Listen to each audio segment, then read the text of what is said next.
Bienvenue chers éclairés, après avoir été instruits sur le fonctionnement de la sorcellerie, aujourd'hui nous serons davantage éclairés par le bishop Ouattara Mohamed Idriss sur le thème « Comment avoir les preuves de la délivrance ». Mais avant de débuter cette émission, j'aimerais marquer une pause pour honorer, pour célébrer tous nos téléspectateurs qui nous suivent depuis le 191 du bouquet Canal 8, votre chaîne préférée Miracle TV+, la télé qui transforme. Un grand coucou aussi à tous ces internautes qui nous suivent depuis les pages Bishop Ouattara Mohamed Idriss officiel et Miracle TV+. Sachez que nous vous aimons abondamment. Merci pour votre soutien indéfectible. Merci pour tous vos dons. Ensemble, nous ferons des exploits pour la gloire de Dieu.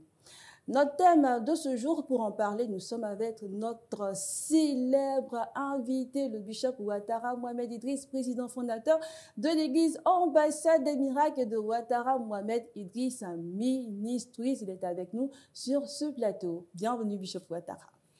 Merci Rachel et bonjour, que le Seigneur te bénisse. Avez-vous un mot à nos fidèles téléspectateurs qui nous suivent?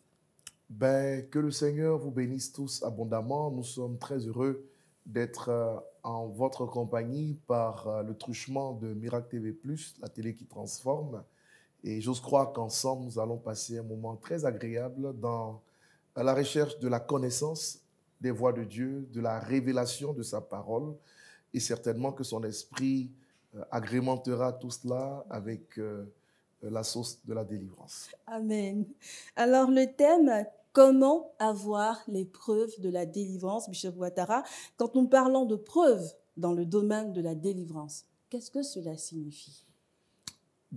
Écoute, une preuve, c'est un résultat obtenu, un résultat positif, j'entends, hein, obtenu après un certain parcours, un résultat qui vient sanctionner, n'est-ce pas, des efforts. Une action concrète? C'est une action concrète. C'est, pour moi, le mot qui pourrait le plus l'expliquer, c'est un résultat. Vous savez, vous pouvez faire beaucoup de choses dans la vie sans obtenir de résultats positifs. Oui. OK? Et donc, quand on aboutit à un résultat, on dit de ce résultat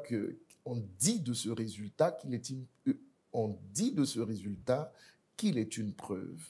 Par exemple, lorsqu'Israël reste en captivité pendant 430 ans et que sous le ministère de Moïse, ils arrivent à sortir, OK, de cette captivité, ils sortent de l'Égypte. Donc, on a un résultat. 430 ans enfermés en Égypte, sous la forme enfermés, prison en Égypte. Sortir de l'Égypte est une preuve, n'est-ce pas, qu'il y a eu délivrance dans la mesure où ils ont changé d'état, ils ont changé de situation. Et la délivrance, en principe, est censée nous conduire à des preuves. La définition a été tellement bien dite, bishop Ouattara, et l'exemple est tiré de la Bible. Alors, bishop, la Bible mentionne-t-elle des preuves de délivrance? Il existe toutefois 2 degrés au niveau de la délivrance. Je pense que lesquels? Ceux qui n'ont pas le Seigneur Jésus-Christ ont besoin d'un type de délivrance qu'on appelle la conversion. D'accord. Et ceux qui ont accepté Christ ont besoin de la délivrance en tant que telle. C'est-à-dire, ont besoin de s'engager dans un processus qui leur permettra de sortir des ténèbres pour aboutir à la lumière dans tous les aspects de leur vie. Sur le plan comportemental, caractériel, intellectuel, sur le plan de la mentalité, mais y compris sur le plan des gènes, le plan génétique. Il y a une transformation qui doit s'opérer pour que la délivrance soit établie dans les corps et dans les vies. Et je crois également que l'œuvre de la croix accomplie par notre Seigneur Jésus-Christ, selon Colossiens 2, versets 14 et 15, doit devenir réelle dans la vie de chaque personne. Jésus a triomphé des ténèbres de manière spectaculaire. La Bible dit, il a triomphé, n'est-ce pas, par un spectacle. Ça ne s'est pas fait en cachette, ça s'est fait comme au théâtre, au devant de tout le monde.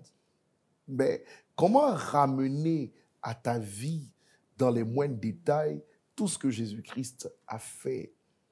C'est là que se pose la question, parce qu'il a tout accompli, il est à la droite de Dieu le Père, et la Bible dit qu'il continue d'intercéder pour toi et moi, pour chacun d'entre nous. Et donc, si les œuvres de Christ ont été totalement achevées, il faut comprendre que l'œuvre continue dans le sens où il intercède pour que nous ne puissions pas échouer dans notre mission. Il a réussi la sienne. Nous avons chacun d'entre nous une mission à accomplir. Et donc, la délivrance, en fait, permet de rendre réel dans notre vie ce que Christ a accompli à la croix il y a 2000 ans. Rendre les promesses de Dieu réelles dans notre vie. D'accord? Trois courants théologiens nous disent qu'il existe plus de 3000 promesses dans la Bible, un deuxième plus de 8000 promesses et un troisième plus de 32 000 promesses. Dans tous les cas, plus de 3000 promesses nous conduisent à plus de 8000 et plus de 32 000. Ce qui est important de savoir, c'est qu'une seule promesse de Dieu accomplie dans votre vie peut changer radicalement votre destinée. Et donc, si Christ est mort, il faudrait que ce pourquoi il est mort devienne réel dans notre vie. Et c'est la délivrance qui rend ces choses réelles dans notre vie. Regardez le corps de Christ, regardez les enfants de Dieu. De riche qu'il était, il s'est fait pauvre pour nous enrichir. Dans l'église de Jésus-Christ, il y a la pauvreté à outrance. Ça veut dire que l'acte qu'il a accompli, n'est-ce pas, ne se manifeste pas directement dans la vie des fils du royaume. Cela voudrait dire qu'ils ont des actes à poser pour expérimenter ce que Christ a fait pour eux.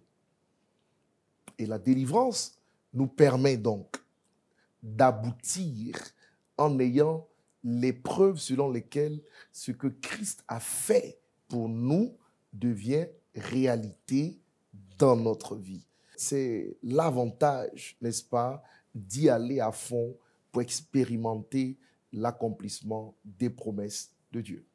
Alors, pour expérimenter la promesse de Dieu dans notre vie, nous devons suivre notre délivrance et plutôt faire notre délivrance. Et la délivrance fait partie des actes que nous devons poser afin de voir ce que le Seigneur a accompli à la croix s'accomplir aussi dans notre vie. Oui, devenir réalité dans notre vie.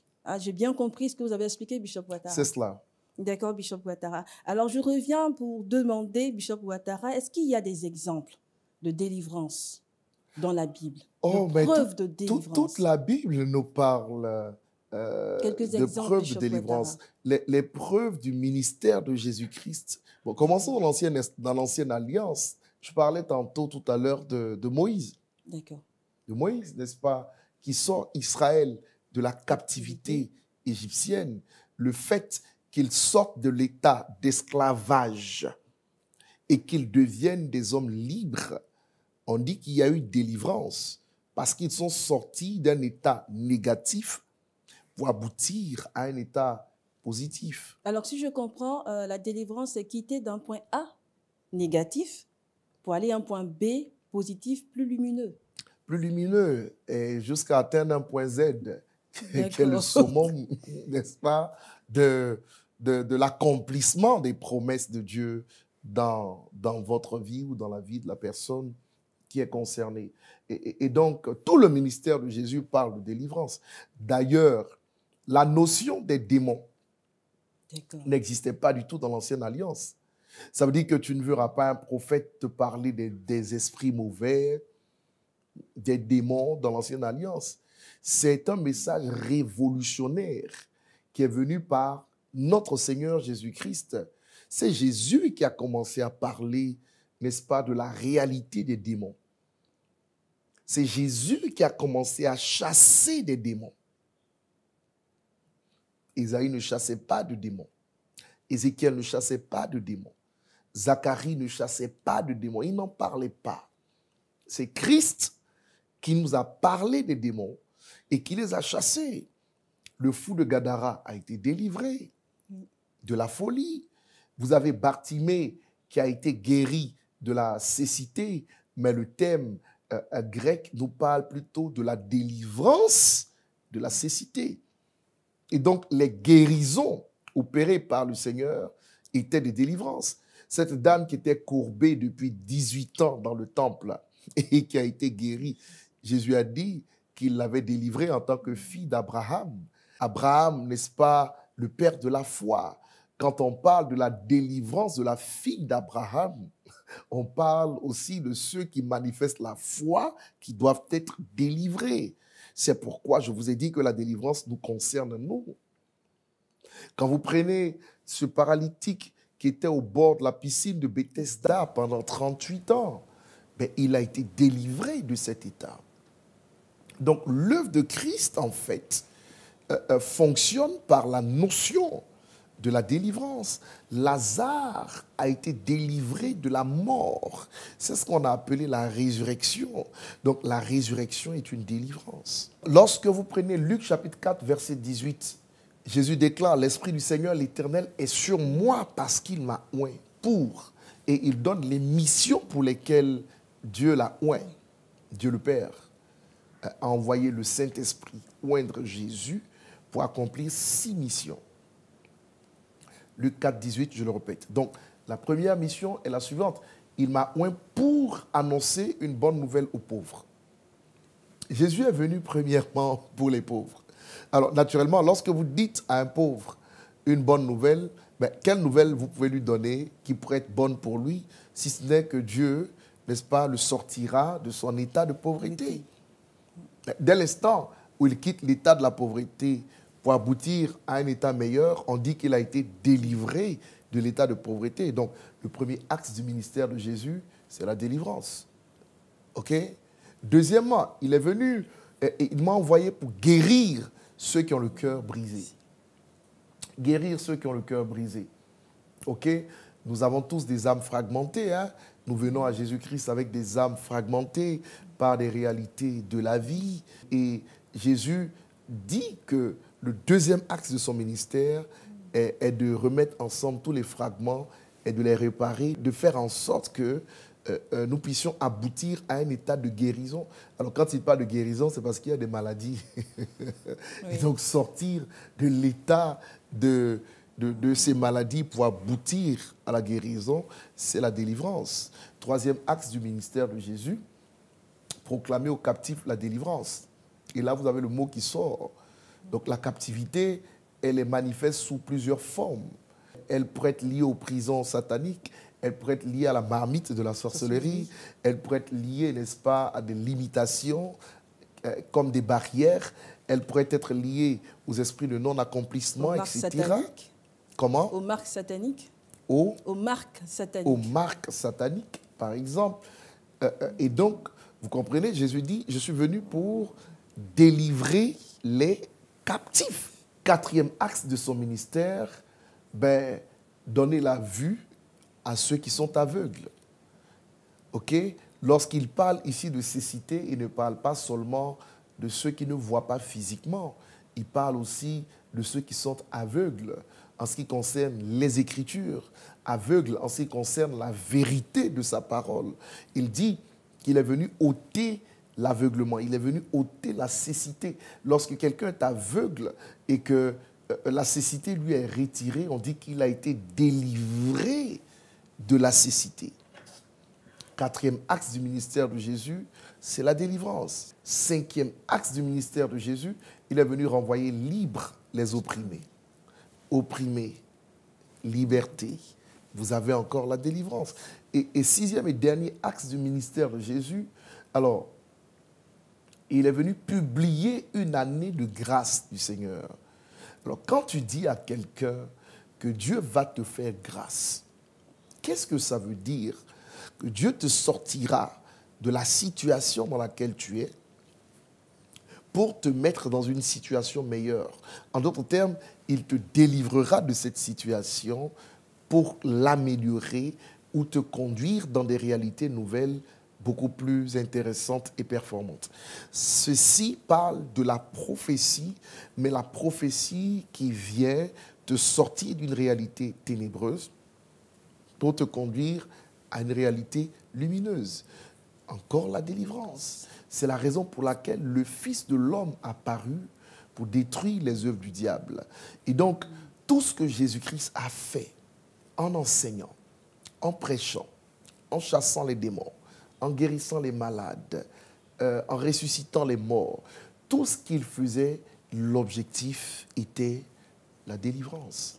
C'est pourquoi je dis qu'une église dans laquelle on trouve Jésus est une église dans laquelle on prêche la parole.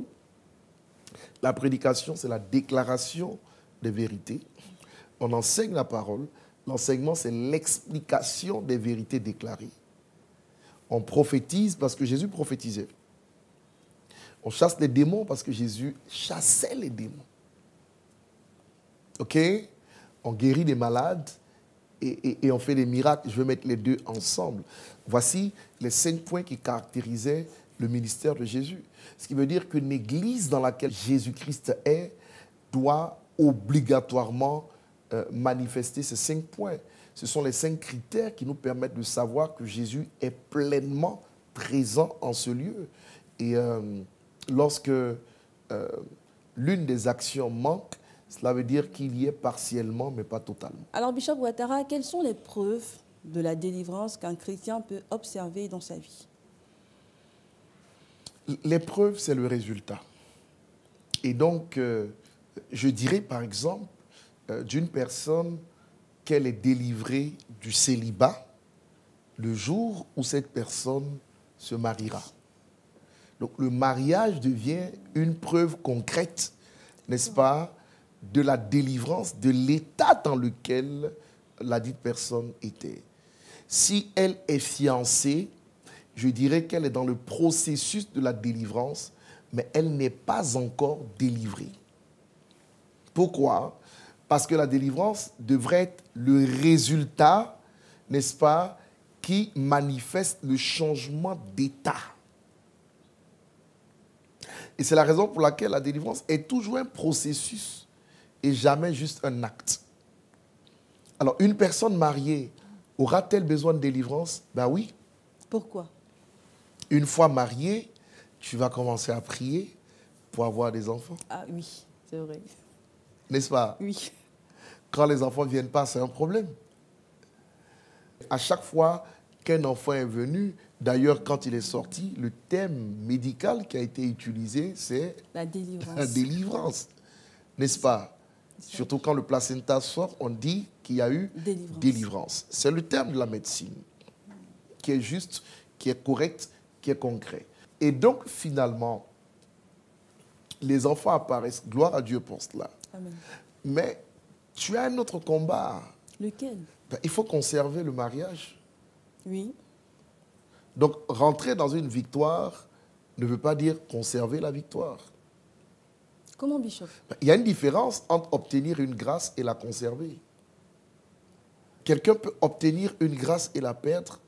C'est dans l'ordre naturel des choses. OK? Donc, pour ne pas perdre ce qu'on a obtenu, il y a des efforts à fournir. Et moi, j'appelle ces efforts-là la manifestation de la foi. Et comment vous allez prier pour vos enfants, vous allez veiller sur leur santé, vous allez veiller sur certains détails, vous allez cajoler votre mari, prendre soin de lui pour ne pas le pousser à sortir de la maison. Ça, ce sont des actes. Maintenant, il y a un savoir-faire qui doit accompagner les acquis que vous avez pour pouvoir les conserver. Et quand le mariage sera conservé et que les enfants, miraculeusement, gloire à Dieu, grandissent, mais quand ils grandiront, vous allez continuer à prier pour qu'ils ne ratent pas leur carrière, pour qu'ils ne ratent pas leur mariage, pour qu'ils ne ratent pas leur vie. Wow. Vous voyez qu'à chaque fois qu'on évolue, en fait, c'est par le principe de la délivrance qu'il y a une évolution d'un état A vers un état B, d'un état B vers un état C, d'un état C vers un état Z. C'est le principe même de la bénédiction. La bénédiction s'obtient par la délivrance. On parle alors dans le règne spirituel de degrés, un peu comme la marche des escaliers.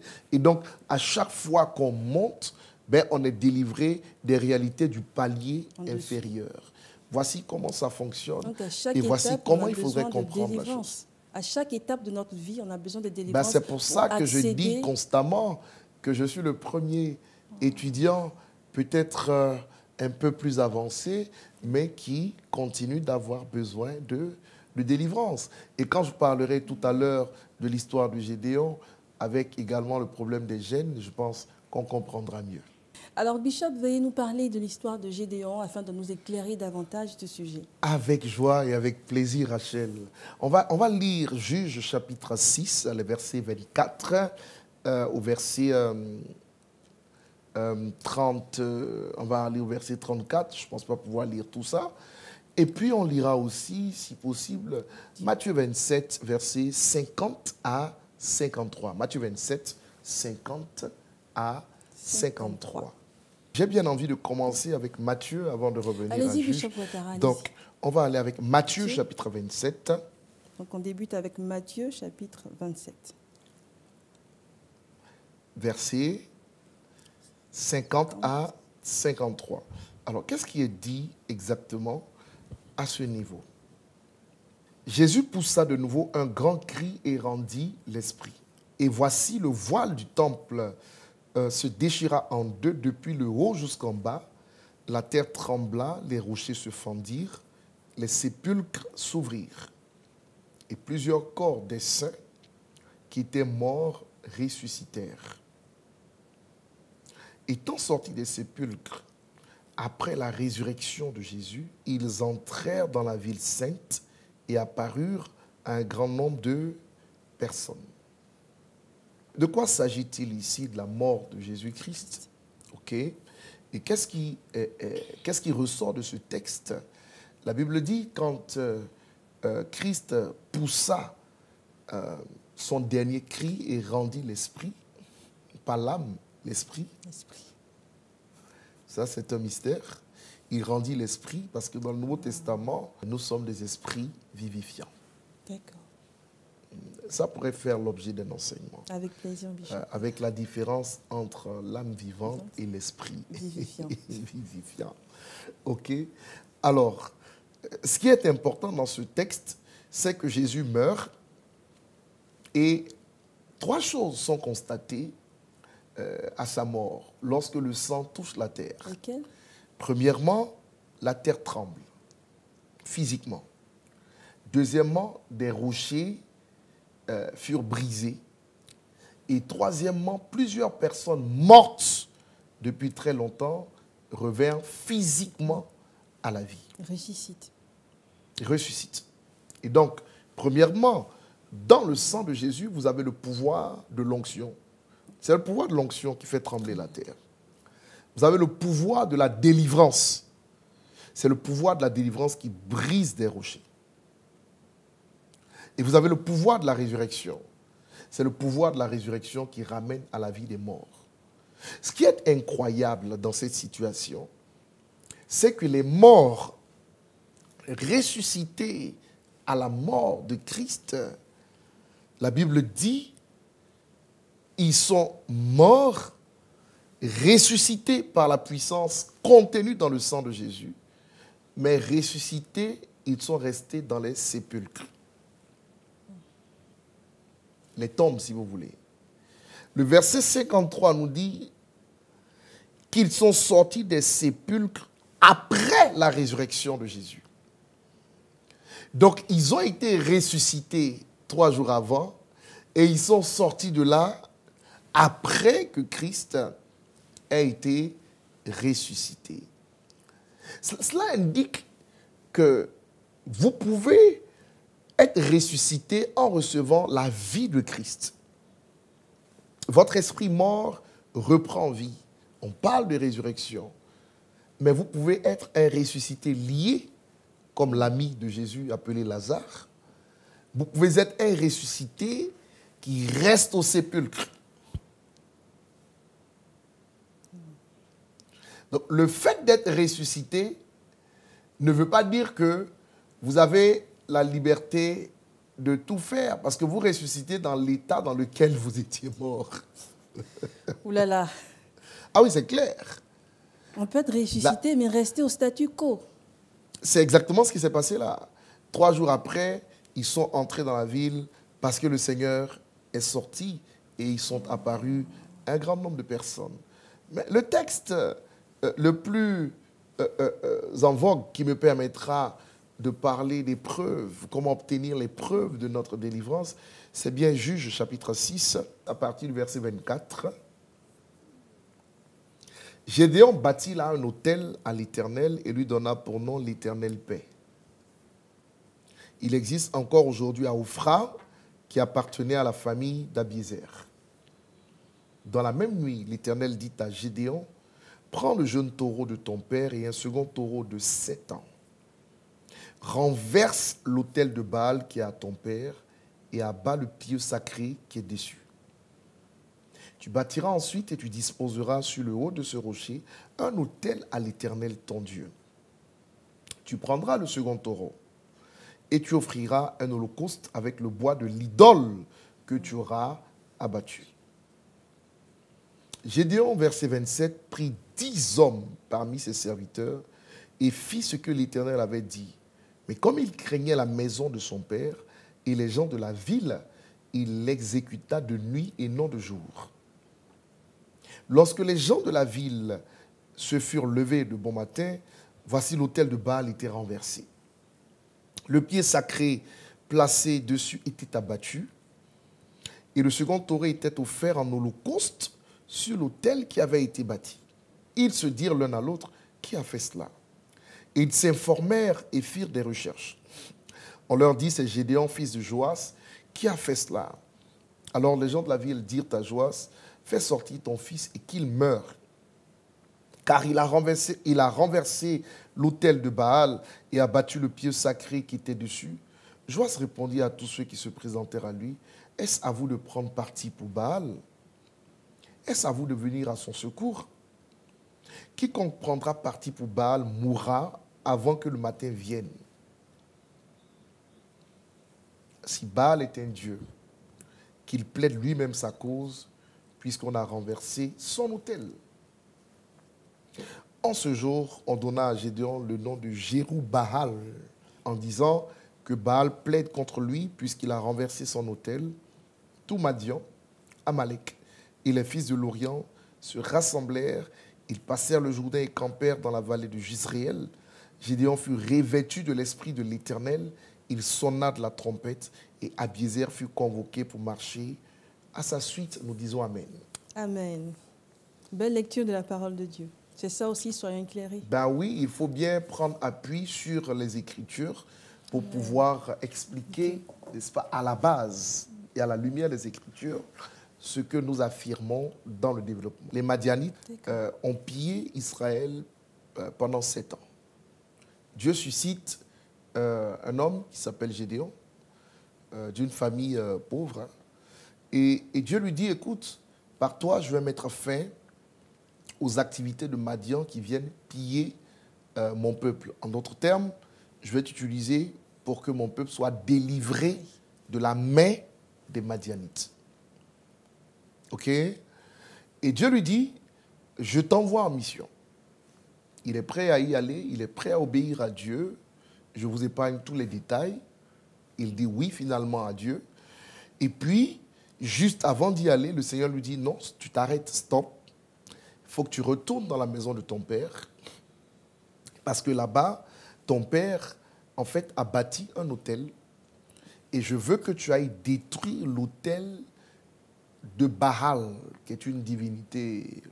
Je veux que tu ailles détruire cet autel-là, qui n'est pas à toi, mais qui est à ton père, avant que tu n'ailles en mission. Voici la démarche que le Seigneur impose à Gédéon, n'est-ce pas, avant qu'il n'aille accomplir le mandat que Dieu lui donne. Combien parmi nous retournons à la maison de notre Père pour détruire les autels dédiés aux ténèbres, à des démons, avant que d'aller accomplir la mission. Si Dieu exige à Gédéon de le faire, c'est parce que c'est très important.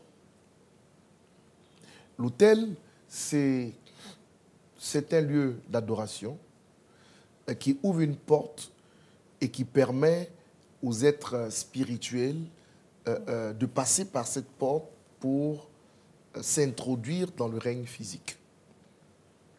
Et donc, c'est aussi comme un aéroport, en fait, qui permet aux avions d'atterrir et pour libérer les esprits qui sont transportés afin qu'ils aillent accomplir leur mission. Et quand c'est des hôtels démoniaques de ce genre, j'allais dire accomplir leur sale besogne. Dieu dit, écoute, moi je t'ai appelé, je t'ai donné un mandat, je t'ai donné un ordre de mission, mais ne t'amuse pas à aller tout de suite accomplir ma mission sans retourner en famille, détruire l'autel qui est à ton père. Ce n'est pas à toi, c'est à ton père. Et ça, je l'ai expliqué lors des émissions précédentes. L'homme est tripartite, esprit, âme et corps. Et vous savez, au niveau de l'âme, vous avez le sang. Et le sang, ce sont nos gènes, lesquels gènes viennent de nos parents biologiques. Et donc, naturellement, l'autel de Baal qui est à son père, indirectement, est son autel, puisque c'est le même sang de son père qui coule en lui. Donc, il hérite de l'autel aussi. Il hérite des réalités liées à cet autel. Et par le principe du sang, il devient, n'est-ce pas, une cible tout de suite des agents qui transitent par cet autel AUTEL, je le rappelle, qui est une porte qui permet aux esprits, n'est-ce pas, d'atteindre notre monde physique. Maintenant, si celui qui a établi l'autel et qui l'a consacré à Baal, qui est une divinité satanique, est le père de Gédéon, il était sacrificateur donc du monde des ténèbres. Tu comprends? Et s'il l'a fait, il a fait en son nom et il a fait au nom de tous ses enfants, puisque naturellement, c'est le même sang qui est en lui qu'il a transmis à ses enfants. Les esprits ne regardent pas les individus, les esprits travaillent par la loi du sang. Ils ne regardent pas le visage, non, que le sang. C'est le sang, parce qu'ils font alliance avec un sang, ils ne font pas alliance avec juste une personne. Donc, ils ont autorité pour agir sur le sang des enfants du père de Gédéon. Donc Dieu lui dit, écoute, va et détruis cet autel avant de faire quoi que ce soit. Gédéon part, on parle des preuves de la délivrance. Gédéon part avec 10 hommes. En fait, il se fait aider de 10 personnes pour aller détruire cet autel. Ça veut dire que la taille de cet autel était très remarquable. Les autels sont en taille, sont différents. D'accord. Il prend 10 personnes, il se fait aider de 10 personnes. Ils vont détruire l'autel de nuit, d'accord? Et le matin, toute la ville se lève, constate que l'autel a été détruit et décide de le lyncher. Ça veut dire que l'autel de la famille de Gédéon contrôlait la ville. D'accord. Parce que pour que les habitants de la ville se lèvent, si c'est juste un autel familial, pour que les habitants de la ville se lèvent contre Gédéon, c'est parce qu'ils étaient eux-mêmes sous l'influence de cet autel. OK? D'où la taille et d'où le fait qu'il ait appelé 10 personnes pour l'aider à détruire l'autel. Et vous êtes d'accord avec moi que la destruction de l'autel était une démarche très importante puisqu'elle lui a été imposée par l'Esprit de Dieu avant d'aller accomplir la mission. Pourquoi détruire l'autel? Parce qu'il fallait saccager, permettez-moi l'expression, la base utilisée par le monde des ténèbres pour attaquer sa famille. Pourquoi détruire cet autel? Parce qu'il fallait détruire également la voix qui parlait de cet autel et qui libérait des esprits contre les membres de cette famille. Il fallait étouffer la voix du sang qui parlait sur cet autel qui freinait l'avancée de la famille de Gédéon. De la famille de Gédéon. C'est pourquoi Gédéon disait d'ailleurs que sa famille était pauvre. D'accord. Est-ce que tu comprends ce que je veux dire? Oui. Mais d'où venait la pauvreté de la famille de Gédéon? C'était une pauvreté qui était échangée sur un autel. Ça veut dire que l'autel capturait leur richesse et leur donnait en retour la pauvreté. Une permutation. Une permutation. Vous l'avez enseigné. Voilà. Pourquoi? Je ne sais pas trop. Ça pourrait être pour la protection de leur vie, ça pourrait être pour X, Y raison. Mais dans tous les cas, le diable, il vous prend beaucoup, n'est-ce pas, quand il vous demande quelque chose. Et donc, Dieu dit à Gédéon, il faut que tu détruises cet autel, sinon tu ne pourras pas accomplir ma mission. Parce qu'il y a une voix qui parle derrière la scène de ta vie et qui crie misère. Cette voix crie échec. Cette voix crie destruction. Si tu n'anéantis pas la voix, ben, tu risques d'être rattrapé par cette voix dans ton service de Dieu et elle peut t'anéantir. C'est ainsi que beaucoup de saints sont arrêtés par des voix invisibles. Arrêtés par la voix des autels. Naturellement, les voix des autels ne sont pas audibles pour l'être humain, mais sont audibles pour les esprits. Genèse 4, 10, le Seigneur dit à Caïn, la voix du sang de ton frère m'a informé. Ça veut dire que le Dieu esprit a entendu la voix qui est dans le sang. Elle est audible par des esprits. Donc, qu'est-ce que la voix de l'autel du père de Gédéon prononçait sur sa vie et sa famille? Dieu lui dit, ne va pas en mission sans détruire cette voie, ne va pas en mission sans détruire cet aéroport, ne va pas en mission sans arrêter les esprits qui travaillent sur cet hôtel, sinon tu risques d'être freiné, tu risques d'être arrêté. Beaucoup de chrétiens sont frustrés par rapport aux promesses de Dieu dans leur vie parce qu'ils sont arrêtés par des voies invisibles. Ils sont arrêtés par la voie des autels. Les autels de sorcellerie, je vous l'ai appris, c'est la forme d'une marmite. Ils sont arrêtés par tout genre et toutes sortes de voies, n'est-ce pas, qui les freinent sur le plan marital. Est-ce que tu sais qu'il y a des familles qui sont capturées dans un schéma où il n'y a pas de mariage dans la dite famille? Les jeunes dames peuvent être très belles, elles peuvent avoir des enfants avec X, Y, mais jamais aller devant le maire. J'ai dû prier comme ça pour l'une de mes filles pendant 20 ans. Wow. Pour qu'elle puisse aujourd'hui aboutir à un mariage miraculeux et glorieux. Et comme quoi, on finit toujours par aboutir, mais après avoir livré bataille.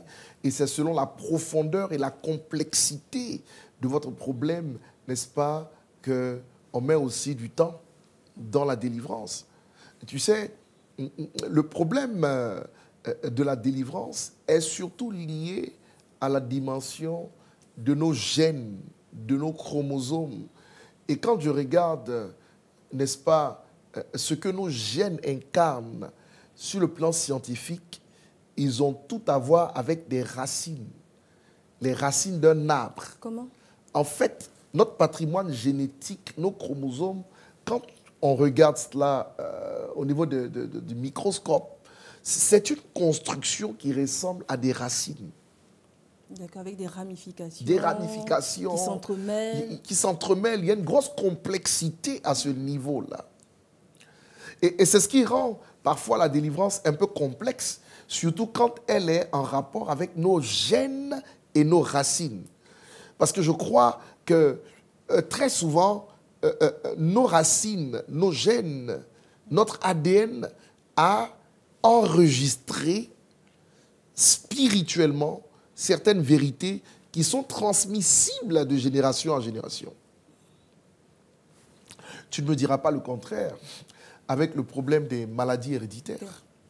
Oui. En fait, c'est un enregistrement, dans des gènes qui se transmettent de génération en génération. Que vous soyez chrétien ou pas, rempli du Saint-Esprit ou pas, mais rempli du Saint-Esprit, c'est votre esprit qui est rempli. Votre sang, c'est le même. Donc, il n'échappe pas à cette loi. En fait, je me rends compte, pour être plus précis, que notre sang fonctionne un peu comme un enregistreur de données. Et comme cet enregistreur de données a commencé à enregistrer des données avant même que nous ne naissions, il y a une transmission des données.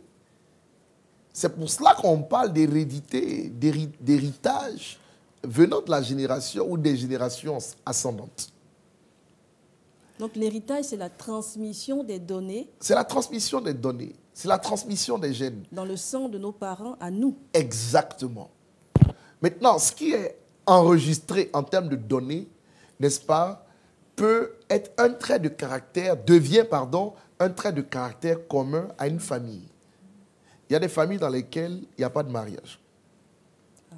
Parce que le mariage a été sacrifié sur un autel. Il y a des familles dans lesquelles il n'y a pas de prospérité, comme celle de Gédéon. Parce que la prospérité a été sacrifiée sur un autel. Il y a des familles dans lesquelles vous allez observer que ceux qui ont ce sang-là n'achèvent jamais ce qu'ils débutent. C'est un esprit de non-accomplissement.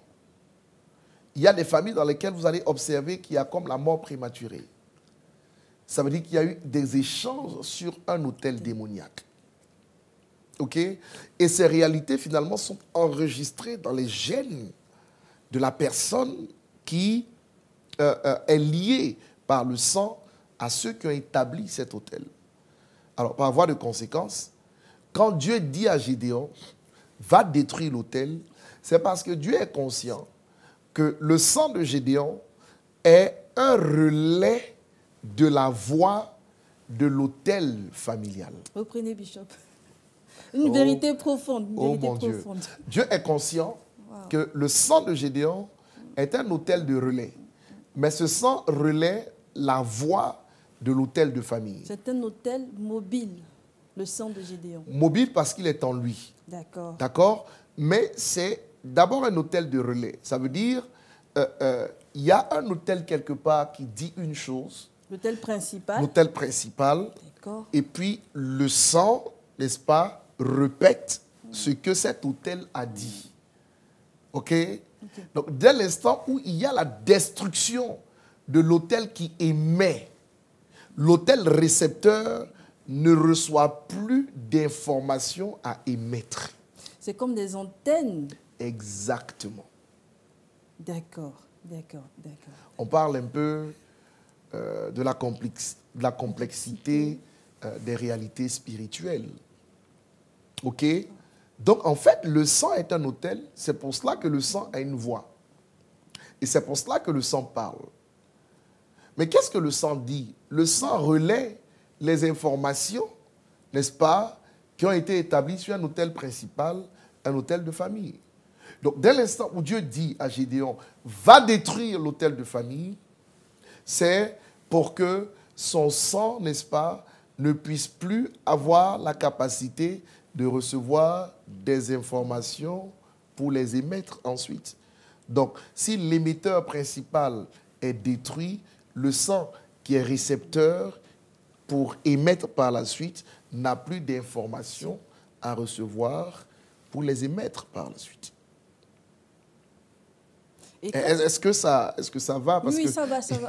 Il faut qu'on aille dans le sens doucement. de faire comprendre ce qu'on est en train de dire. Et donc, Dieu dit, va me détruire cet autel, sinon tu échoueras dans ta mission. Rachel, je suis en train de donner la clé. De la réussite. Exactement. La clé de la réussite et de l'échec. Beaucoup de gens vont en mission juste parce que Dieu les a appelés. C'est ça. Sans comprendre qu'il y a un travail préalable à accomplir avant d'aller en mission. Tu sais ce qui est arrivé à Gédéon? Le même principe est arrivé à Moïse. Moïse a répondu à l'appel de Dieu, Exode 3, et il se met à y aller quand l'ange de l'Éternel, n'est-ce pas, lui fait obstacle et veut le tuer. La Bible dit que c'est Séphora, sa femme, qui va circoncire leur fils, prendre le prépuce et le sang, le jeter sur Moïse, qui au passage n'était pas circoncis parce qu'il avait grandi dans la maison de Pharaon, la circoncision était l'alliance des Hébreux. Donc, il veut aller accomplir la mission du Dieu des Hébreux sans avoir l'alliance du Dieu des Hébreux dans sa chair. Donc, l'ange de l'Éternel veut le tuer parce qu'il n'a pas cette alliance. Parler des autels nous ramène à la notion des alliances et à la notion des trônes. Certainement que cela sera l'objet d'une émission Trône, Alliance et Autel. Alors, Bishop, ce sera avec plaisir de développer ce thème Trône, Alliance et Autel avec vous. Mais en attendant, Bishop Ouattara, Mohamed Idriss, est-ce que les preuves de la délivrance au niveau du texte que vous avez lu, est-ce que vous pouvez nous tirer juste deux principales, je vais dire, références pour que nous puissions conclure cette émission? J'ai envie de dire que nous la débutons. Et donc, certainement que nous allons continuer l'émission dans la profondeur la prochaine fois. Est-ce que je pourrais dire, pour ce qui concerne la conclusion de cette émission, j'aimerais dire que pour obtenir les preuves de sa délivrance, le premier combat concerne le combat contre l'autel de famille ou les autels de famille. Pourquoi? Parce que ces autels sont liés à notre souche, à notre ADN. Et donc, Dieu dit à Gédéon, va détruire l'autel qui est à ton père. C'est vraiment la première chose à faire parce que c'est de cette base que toutes les attaques contre ta destinée sont orchestrées, sont organisées. C'est à partir de cette base que des voix invisibles t'arrêtent. Elles sont certes derrière la scène de ta vie, mais elles ont le pouvoir de t'arrêter dans l'effectivité des réalités de ta vie. C'est à partir de ces autels que tu observes les souffrances que tu expérimentes au quotidien. Donc, il y a un travail de foi à faire dans le sens de la destruction des autels de famille, côté maternel et paternel. Deuxièmement, pour pouvoir avoir les preuves de sa délivrance, Dieu a dit à Gédéon ensuite, bâtis un autel, non pas à Baal, mais à l'Éternel. Ça veut dire qu'il y a d'abord la destruction d'un autel satanique et ensuite la construction d'un autel divin. Cela doit pousser celui qui recherche la délivrance à s'attacher à un autel, A-U-T-E-L, n'est-ce pas, divin. Un autel divin, c'est une église. Un autel divin, c'est aussi un messager de Dieu. Un oint de l'Éternel. Un oint de l'Éternel. Comme vous, Bishop Ouattara. Un oint de l'Éternel. Et donc, c'est important de comprendre ces deux vérités, n'est-ce pas, pour pouvoir être sur la voie de la délivrance. C'est un ange qui marchait devant Gédéon pour lui montrer la voie. Vous devez avoir un messager de Dieu qui marche devant vous pour vous montrer la voie. On en parlera certainement à la prochaine émission, beaucoup plus en profondeur, parce que là, on touche à l'effectivité des choses les plus évidentes et les plus importantes dans le règne spirituel. Je parlerai de la notion des autels. Merci Bishop Ouattara, vous êtes un messager de Dieu, vous êtes ici à Soyez éclairés pour nous éclairer sur des thèmes assez controversés de la parole de Dieu à la lumière des Saintes Écritures, à la lumière des Saintes Écritures. Merci Bishop Ouattara, Mohamed Idriss d'être venu sur ce plateau pour nous instruire davantage. C'est moi qui dis merci. Vous bénisse abondamment. Amen. Bishop Ouattara. Amen. Chers téléspectateurs, je repars d'ici éclairée, je repars d'ici instruite. Alors, je sais que vous avez besoin d'un messager de Dieu pour marcher au-devant de vous afin que les autels de famille, de villes et de pays soient détruits afin que vous puissiez atteindre le palier suivant de votre vie dans tous les domaines de votre vie, finances, enfantement, mariage. Alors, veuillez soutenir le ministère de notre invité, loin de l'Éternel, le messager de Dieu, le bishop Ouattara Mohamed Idriss. Alors, pour apporter vos dons, veuillez contacter ce numéro qui s'affiche au bas de votre petit écran. J'ai été ravie de présenter cette émission. Je vous donne rendez-vous le mardi prochain. D'ici là, portez-vous bien et que le Seigneur vous bénisse.